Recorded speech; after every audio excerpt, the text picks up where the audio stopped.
Go.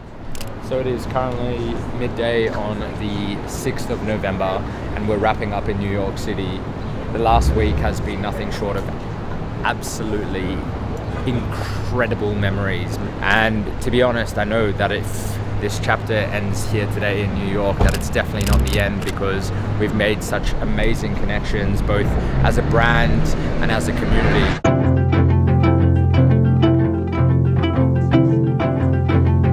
Welcome to Los Angeles, where local time is 5:20 a.m. How did it feel entering the US with a visa for this?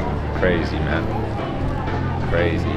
He was like, "What are you here for?" And I was like, "I'm here to live and work." If you think back to the 23-year-old version of yourself, and you could see you today, see you getting on the plane next week to New York to open up the business, what would you think? Hey guys, good morning and welcome. I don't know, that makes me emotional. Welcome to Newark, where the local time is 6:16. Yeah. I don't know, I got goosebumps. I don't know, I honestly like...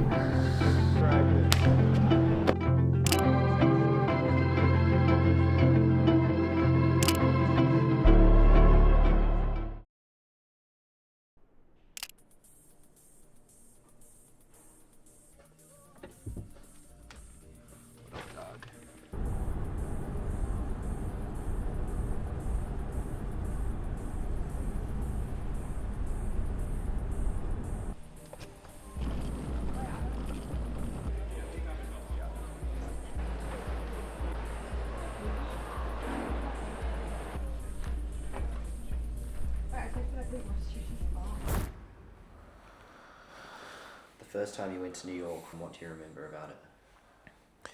Honestly, I remember like...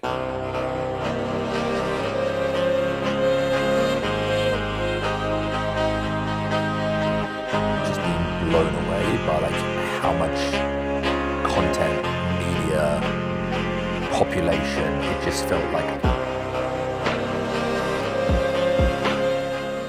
a melting pot of like the craziest, coolest people, campaigns, brands. And I remember like being like, the market we play in is small. That's what I remember.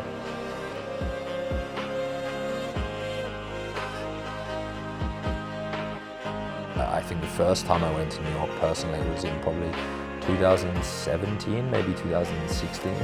And I just remember it was like the most touristy trip, and that first trip on a personal layer, I just remember being like almost blinded by the lights of Times Square. And I think that's almost like an analogy for what's possible. Like you can be absolutely blinded by what the city is and does, or you can open up your eyes to opportunity and see those bright lights as like moments at which you can use to inspire you. And I think that's what we're trying to pull through with the brand.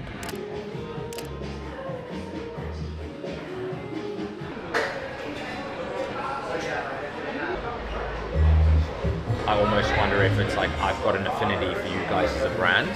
We're hosting this thing in New York City. I want it to be you. Is it you, yes or no? And if it's not, then it's someone else. Like, do you know what I mean? Like, how do we do it like that? And I'm happy to send that email. Like, I've got a great relationship with him. Can you remember like when there was a transition period where it's like New York isn't just this place we visit for inspiration anymore? It's somewhere where you see, or you started having the vision that you could build into the city and build something special? Yeah, I remember it was actually a moment, it was probably about like 2 years ago when I ran, or 3 years ago, almost 3 years ago now, where I ran my first New York marathon.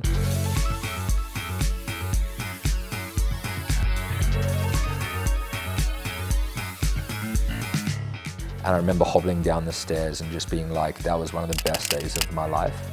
And I think when I realized that I was personally invested in New York as a city, I always say to like our clients, like passion breeds excellence. And I think when I realized that I was becoming personally invested and passionate about what that city had to offer, I realized that that was a moment where it wasn't just about this pipe dream of drawing inspiration from the city, but it was almost like it was now time to give back to the city. And I've said I would love to be able to do the New York Marathon every year until I die.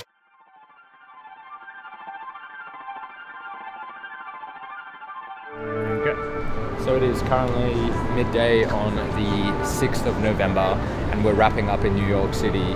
The last week has been nothing short of absolutely incredible memories made. And so far the journey's been awesome, and I've been able to like meet amazing people, but also give charity to the New York Roadrunners every year, and I hope that I can continue to do so. So excited to have shared it with so many amazing people, some of my closest friends, and some friends and homies that I've picked up throughout a year of running and traveling around the world. And to be honest, I know that if this chapter ends here today in New York, that it's definitely not the end, because we've made such amazing connections, both as a brand and as a community, and I look forward to what's to come. I don't know how I asked this, but you kind of get the gist. Like, where would you want to be running that marathon in terms of like life in New York?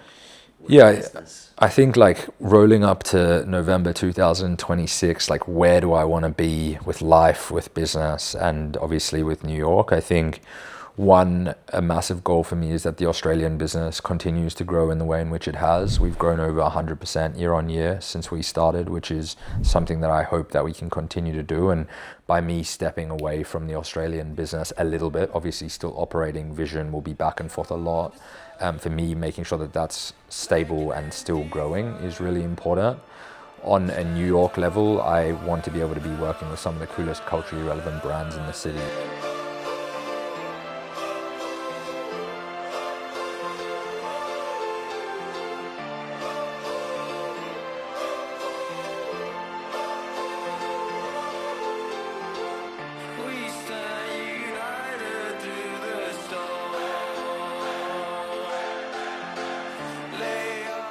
You know, I remember nights where, you know, our team was sleeping on the floor in hotel rooms to make it happen, and it was just this energy of like, we'll do anything to make it in the big city. Last 2 days had a massive 2-day shoot with Dispo, which was sick.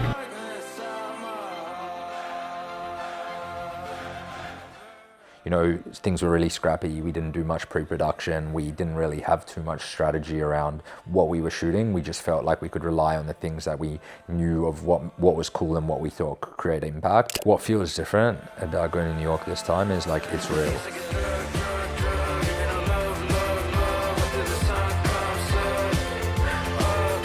Like, we have people on the ground that are going to be executing great work, that when I'm speaking to someone and I'm telling them about who we are and what we do, it's really game on now. Like, what I say we can deliver will be delivered and can be delivered ongoing. And for that for me is like the most exciting thing. Welcome to Los Angeles, where local time is 5:20 a.m. on Sunday, May 24th. How did it feel entering the US with a visa for the first time? Crazy, man. Crazy. He was like, what are you here for? And I was like, I'm here to live and work. And it was easier than coming in when we didn't have a visa, so it was chill. What scares you? I think I'm just scared of it not working. I'm scared of like committing and publicly announcing that we're going to New York and it just not playing out the way that we wanted. And I think like that's the fear that any founder has, is like speaking something into fruition, which we so often do. But now it's no longer just like a pipe dream. It's like, it's got to work. And I've been visiting New York for the last like 4 or so years. Fortem will hopefully be here within the next month officially.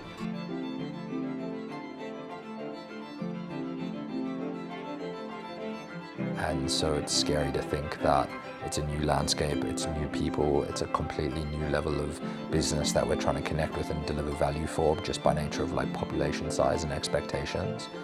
And I'm nervous, you know, that what we've built isn't at the level at which we need to take on New York, if I'm totally honest. But there's always this air of like, holy shit, like I started this company when I was 23 years old. Hey guys, good morning and welcome. Welcome to another episode. Now 31, and I've learned a hell of a lot in 7 years, but like, have I learned enough to take this to a whole new level? And that's what makes me nervous. If you think back to the 23-year-old version of yourself, and he could see you today, and see you getting on the plane next week to New York to open up your business, what would you think he'd be thinking? I don't know, that makes me emotional. Welcome to Newark, where the local time is 6:16. Yeah. I don't know, I got goosebumps. I don't know, I honestly, like, I think the 23-year-old would be proud of just how far the business has come, how far I've come. And I think, like, he'd be proud of how much I've gone through to be able to, like, get to the point at which that I can confidently do this. So hopefully it works.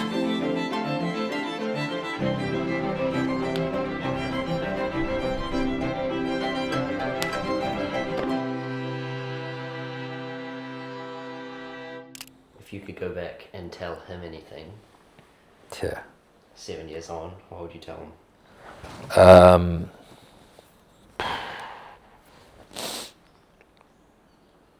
I think no one will ever believe in you as much as you can believe in yourself, so don't forget to believe in yourself is probably what I'd want to tell that person or tell myself back then. And I think, like, some of the things that I've learned along the way, like I've said this to some close friends recently, but like, the world is really as small as you choose to make it, and you can have everything you want in life. You either need to work for it or wait for it. And I think, like, visualizing that and holding that true in everything you do, it may, whatever you think becomes reality. And I truly believe that. It's just sometimes it's really hard to truly visualize what you want, because you get caught up in what you think other people want of you. And I think, yeah, if I could remind myself one thing, it's just like, believe in myself, stay true to, like, the person that I deep down know that I am, and don't let the outside noise distract me from what I'm trying to build. And I think in parts I've managed to do that really well along the way, but there's definitely been a lot of lessons. Perfect. Love that. Yeah. That's it. Hectic. Sorry, you weren't expecting Yeah, that. that's all right.